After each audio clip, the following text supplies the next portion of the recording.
Let me know, what does the Prime Minister have to do to prove that he is on the side of motorists? Well, let's put that question to my first guest, Richard Tice. He's the leader of Reform UK, and of course you'll know him as a fellow TalkTV presenter as well. Good morning to you, Richard. Good morning to you, Julia. Well, I'm feeling rather excited this morning as we welcome you back from holiday, Julia, because I have declared we are past peak net zero. I agree with you, I declared it last weekend, and I'm delighted that we've now got even Tony Blair, we've got Philip Hammond, and now the Prime Minister admitting that actually this has all gone way too far. And yeah, look, the Prime Minister needs to stop talking about this stuff and actually listen to voters who supported him just in Uxbridge. Yep. But we don't need reviews. His urgent reviews take about a year, Julia. They're just kicked down the road. What we need is actually conviction, belief and decisions from a leader. And a Prime Minister is supposed to be a leader. So if he actually understands that these net zero mad plans are causing such pain and grief to so many people, he needs to show some leadership and actually decide to do something about it, not just have a civil service review that'll kick the can into the long grass. Richard, you've completely thrown me. You want a politician to do something about a problem. I do, Julia. Richard, come on, love. Live in the real world. Different. What sort of madness is that? I've never heard such tosh. I know, but look, that's the reality. We are seeing peak net zero, so let's take some positives this Monday morning. Forget the grim British summer. The fact is that people are waking up to the reality that the voters are not going to stand for this nonsense. And the Prime Minister, not only does he need to say, we need to get rid of all the low traffic neighbourhoods, we need to lift the 20 miles an hour, except in certain clear restricted zones like schools and small residential streets. That's all fine. But as importantly, he needs to lift this absurd 2030 ban on combustion engine cars, which even the industry recognises actually is unachievable. No, exactly. And this is the thing. This is fascinating because we've had 43 Tory MPs and peers, including the likes of Craig McKinley, a regular on the show, and Lord Frost. They've all, among 43 others, have signed letters to the Prime Minister saying, look, of course they go through the whole, of course we agree with the net zero, blah, blah, blah, blah. But basically say we need to move that target 2030 for the ban on the sale of new diesel and petrol cars to move it back to 2035. Which is what the EU have done, what the US has done. I mean, an awful lot of pressure from car manufacturers. But also, we've got one of the climate czars, the chairman of one of the committees, advising the government, again, these totally unelected, unaccountable people who get a say in how our country is run, has admitted that the 2030 petrol and diesel car ban is too soon, although he's talking about 2032. The reality is, everybody who knows anything about this knows we don't have the charging points for those cars. And even if we did have the charging points for those cars, and yes, 70% of people have off-street parking, they could start charging at home. Well, what about the other 30%? But even if we did, we won't have the electricity. We won't have enough electricity by 2030 for our electricity needs right now, because we haven't been building, nuclear power stations, and we haven't got enough fossil fuels, and we don't have reliable wind and solar, because by definition they're unreliable. So they know this is unachievable, but they've still got the target. Why do they still have the target? Is this still fundamentally I want people to like me at my posh dinner parties thing? Well, look, the reality is at the moment, the majority of voters don't like politicians at any event, breakfast, lunch or dinner, frankly, where politicians are going to impose financial pain on people. People need their cars across most of the country, unless you live in central London, for example, and you've got reasonable public transport. So look, people need their cars. Everybody knows this is totally unachievable. There isn't the electricity in the grid. The cost of electric cars is very, very high.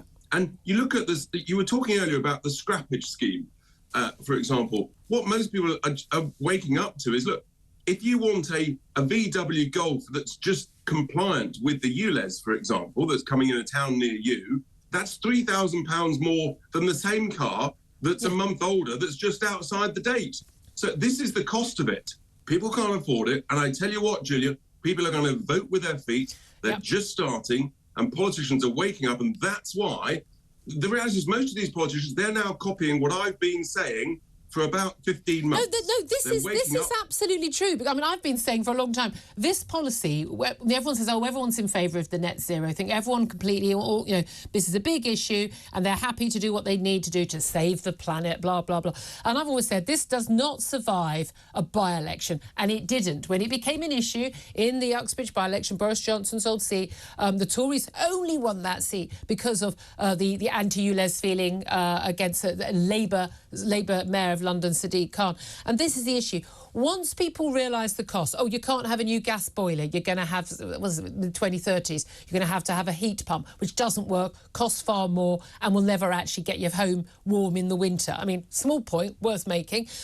You're not even, and also a ban on having them fitted, a gas boiler replaced in your existing home. Huge amounts of work involved. Paying 10 grand instead of 2-3 grand, massive big difference.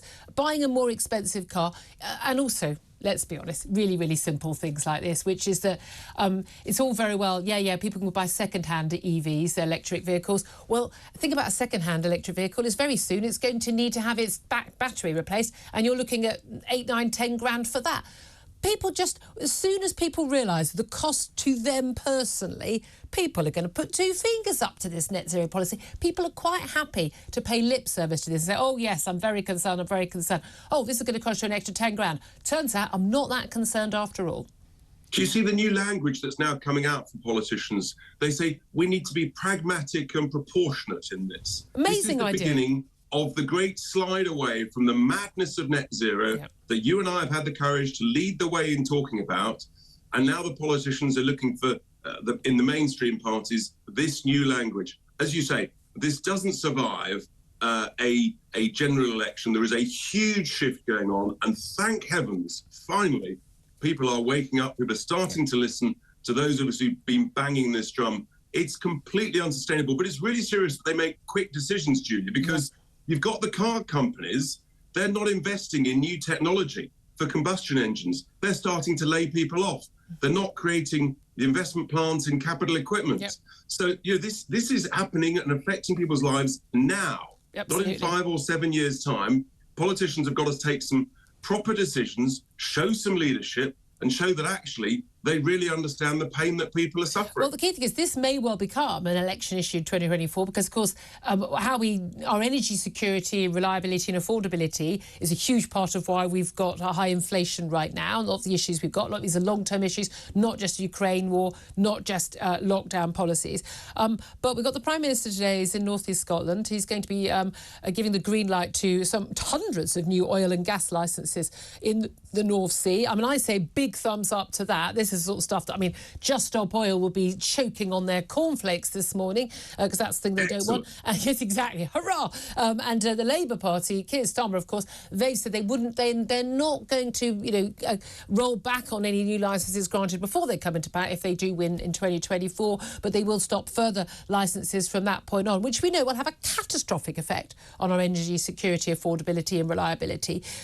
Do you think that if we can make this the biggest issue, because it's a key part of the cost of living for most people, if we can make this issue then that will really be something, because we will then effectively have a referendum on this net zero stuff and try and kick it into not kick it into the long grass, Julia, throw it out altogether. I certainly hope so, because that's what we've been standing on. We're the only political party, Reform UK, that has the courage to tell the truth on this. And if this can become the key election issue, then we are going to do incredibly well. We'll get many, many, many more votes than anybody can possibly believe. It's this issue and the boats that I think we may come on to talk about shortly that is the key issue that is winding up voters up and down the country. And it's got to stop. But the thing about the Prime Minister today, he talks about these licences.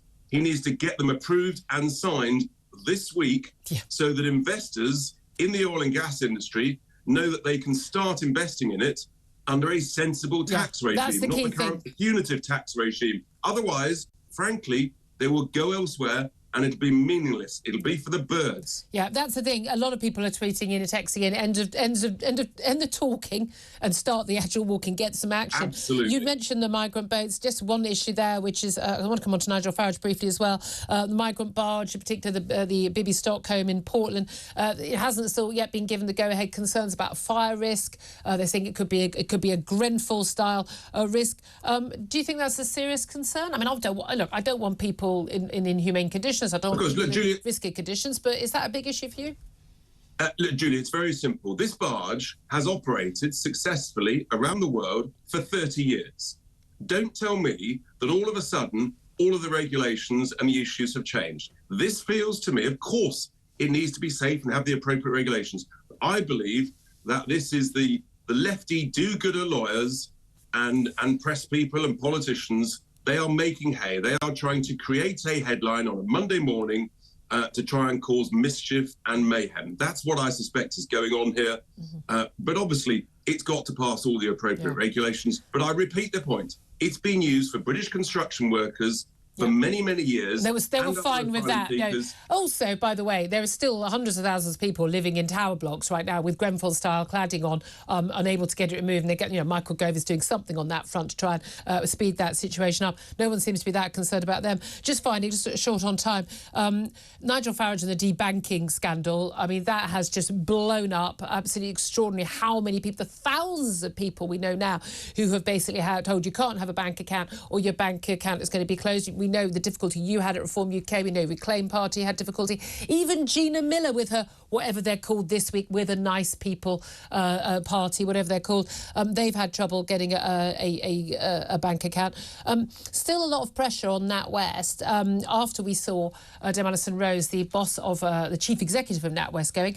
I agree with Nigel Farage on the idea that actually the chairman, Howard Davies, of the NatWest board, and anyone on the board who voted to back Dame Alison Rose, when they knew that she had breached the most basic confidentiality, I mean, of her revealing and lying about and attempting to reveal Nigel Farage's status of his bank accounts to a BBC journalist, their business editor, Simon Jack.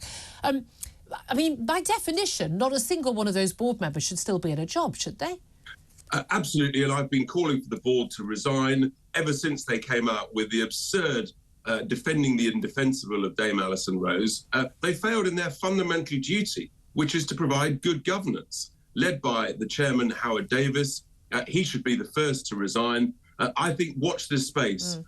Things will happen over the coming weeks and months. And quite rightly, look, I've got 4 subject to access requests out to various financial institutions, which I'll get back in August. But the truth is there are not thousands, Julia. There are tens and tens of thousands of people across the whole political spectrum who've been debanked because they may have the courage to put their head above the platform and get involved in politics and public life. And this scandal, this has to stop. It has to stop urgently. And Nigel is the people's champion. He's standing up for ordinary folk and small businesses up and down the country. Government, I don't know why the government literally today just say, that's it. If you do this, if you don't allow accounts for people who are politically involved or because of their political views, you lose your banking licence today. End of story. I don't know why. I don't know why it needs to be more complicated than that. Richard Tice, it's always good to talk to you. Leader of Reform UK Party, TalkTV presenter as well. 7:20 is the time. Let me bring in Emma Revel. She's a political commentator, joining me all day, morning. I was going to say all day. I wouldn't do that to you. All morning in the studio. I mean, you and I talked a lot about the net zero stuff. This debanking scandal. I mean, we've got a new website for victims set up by Nigel Farage. It is on a much bigger scale. It's not just one man. I think it's important to draw a distinction between being debanked for your political views and not being able to get services from a bank because you're a politically exposed person, which means the banks have to do a lot of additional checks. So it's a lot of burden. That's like saying, OK, if you're disabled, we're going to have to build a ramp for you to get into the bank, so we're not going to take your account. No, sorry. You have to build the ramp. Get over it. At no point did I say that, therefore, it was OK to not bank that person. I said you should differentiate that from we don't like your views. Now, we don't know the numbers because it's very hard to work out why, and we should investigate these things. And I hope that people who've been denied bank accounts understand why and are able to, act appropriately. But they're 2 different things, and we can't pretend that everyone's been debanked because, someone at the bank didn't like what you had to say. It's not necessarily the same thing. I think what's interesting is a lot of this has come up not as a result of Brexit and things. I think a lot of this is a trans thing. I think Stonewall's got their fingers in this.